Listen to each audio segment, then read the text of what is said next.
সত্যি সত্যি চরণ পাপের ঘরে জীবন কাটিয়ে দিব তার ছাপের চারিপাশে।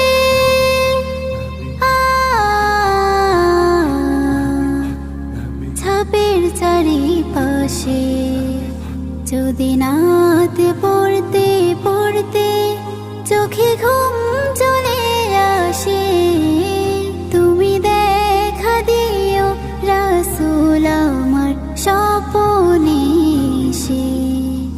যদি নাতে